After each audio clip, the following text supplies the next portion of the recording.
Mumbai train case में 19 साल बाद बॉम्बे हाईकोर्ट का बड़ा फैसला। 19 साल बाद 12 मुसलमान बरी। ये वही मुसलमान हैं जिनका कहना है कि उनसे ये अपराध जबरदस्ती कबूल करवाए गए थे। कई आरोपियों ने यह भी दावा किया था कि उनके साथ मारपीट हुई और कबूलनामे जबरन लिए गए और ज्यादातर लोगों ने सालों यानी कि 15 से भी ज्यादा साल तक जेल में बिता दिए। अब सोचकर देखिए, अगर आप 19 साल तक जेल में रहे और फिर एक दिन अदालत कहे आप निर्दोष थे, बेकसूर थे, ठोस सबूत ना होने के चलते आपको बरी किया जाता है, तो उस वक्त एक पल में क्या टूटेगा? आपका भरोसा, आपका जीवन, या फिर वो पूरा सिस्टम जिसे हम न्याय कहते हैं। जिंदगी के 19 साल बर्बाद, यानी कि लगभग आधी जिंदगी। आज हम आपको एक ऐसी सच्चाई दिखाने जा रहे हैं जो शायद आज की सुर्खियों से गायब है, लेकिन इतिहास में दर्ज होनी चाहिए। मुंबई लोकल ट्रेन केस और 12 वो चेहरे जिन्हें 19 साल बाद अदालत ने बेगुनाह कहा है। लेकिन क्या बस इतना ही जान लेना काफी है? 12 जिन पर सालों तक आतंकी होने का थप्पा लगा रहा, उन्हें आज कोर्ट ने बेगुनाह कह दिया है। सवाल ये नहीं है कि अब क्या होगा, सवाल ये है कि इतने सालों तक क्या होता रहा।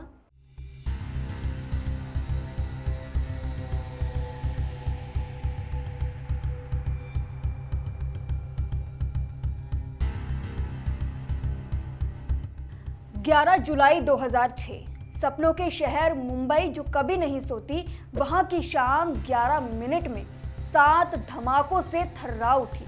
7 लोकल ट्रेनें, 189 लोग मारे गए, 800 से ज्यादा जख्मी।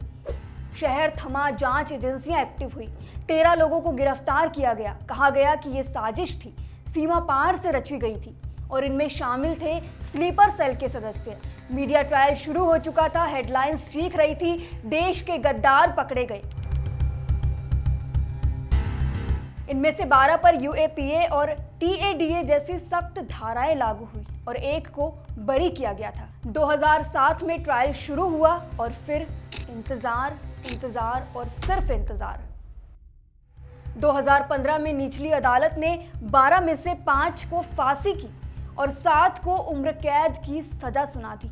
अब पूरे मामले की बात करें तो मकोका के तहत लंबी सुनवाई के बाद स्पेशल कोर्ट ने अक्टूबर 2015 में 5 आरोपियों को मौत की सजा और 7 को उम्र कैद की सजा सुनाई थी।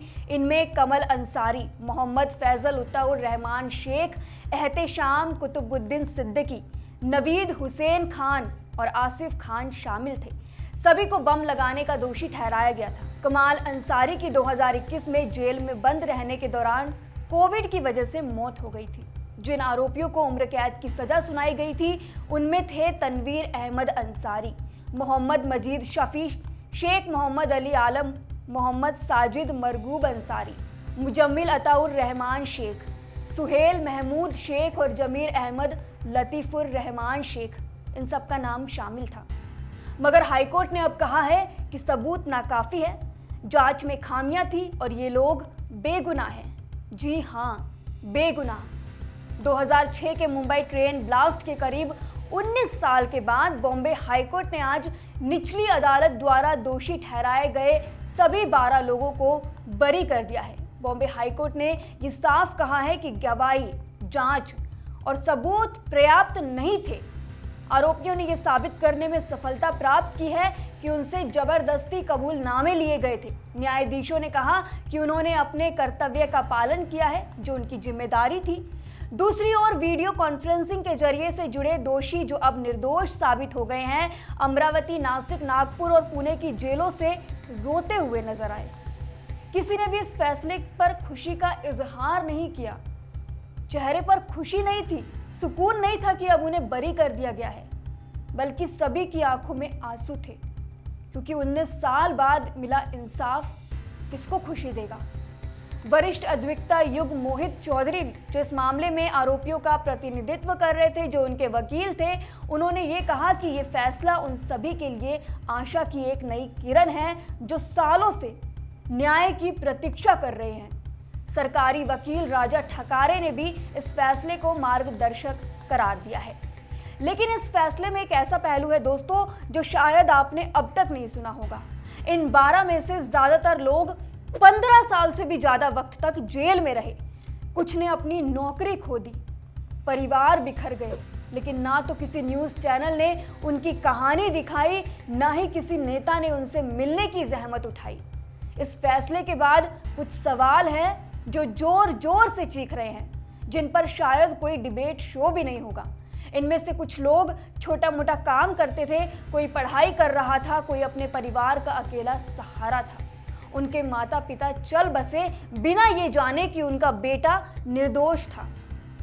दूसरी ओर सबसे चौंकाने वाली बात, बरी हुए एक आरोपी अब्दुल वाहिद शेख, उन्होंने 2024 में ये दावा किया था कि बरी होने के बावजूद पुलिस ने उन्हें परेशान करना जारी रखा, जबकि मुंबई ट्रेन बम धमाके के मामले में बरी किए गए एकमात्र आरोपी अब्दुल वाहिद शेख को 9 साल से ज्यादा जेल में रखा गया था।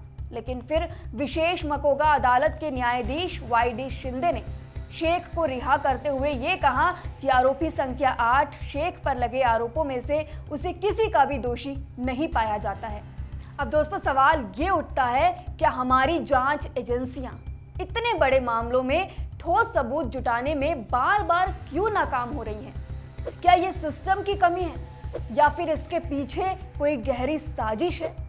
एक और अनकही बात, ATS ने इस केस की शुरुआती जांच में तेजी दिखाई और 2006 में ही यानी कि 1 साल के अंदर 13 संदिग्धों को गिरफ्तार किया था। लेकिन कई आरोपियों ने दावा किया कि उनके साथ मारपीट हुई और कबूलनामे जबरन लिए गए। अगर ये सच है तो क्या हमारी जांच प्रक्रिया में ऐसी खामियां हैं जो इंसाफ को कमजोर कर रही है? और अगर ये 11 आरोपी बेगुनाह थे तो असली गुनहगार आज भी आजाद क्यों हैं? और सबसे बड़ा सवाल, अगर ये लोग बेगुनाह थे तो असली गुनहगार कौन थे? क्या सिस्टम ने केस को बंद करके राहत की सांस ले ली है, या ये कोई क्लोजर रिपोर्ट नहीं है बल्कि एक और न्यायिक लापरवाही की मिसाल है, जिसने उन 12 लोगों को दोषी करार दिया जो आज निर्दोष साबित हुए हैं, लेकिन जो इस हमले के पीछे आज भी जिम्मेवार हैं वो आज भी आज़ाद है और खुली हवा में सांस ले रहे हैं चैन की। दोस्तों ये सिर्फ 12 लोगों की कहानी नहीं है, ये उस सिस्टम की तस्वीर है जहां न्याय मिलने में एक पूरी पीढ़ी लग जाती है। कहते हैं कई बार कि देर से मिला इंसाफ कई बार ना इंसाफी जैसा लगने लगता है। ऐसा ही कुछ इन 12 आरोपियों के साथ हुआ। तो क्या इन 12 लोगों को अब मुआवजा मिलेगा? क्या जांच एजेंसियों से कोई सवाल पूछा जाएगा कि किस सबूत के बेस पर, किस लिहाज से इन्हें इतना बड़ा दोषी करार दिया और इतने सालों तक आतंकी क्यों करार दिया? या ये भी एक खबर बनकर भुला दी जाएगी? क्या वाकई भारत में न्याय सिर्फ एक फैसला होता है या वो सफर जो किसी की जिंदगी को निगल जाता है? इस पूरे मसले पर आप क्या राय रखते हैं? हमें अपनी राय कमेंट सेक्शन में ज़रूर बताएं। शुक्रिया।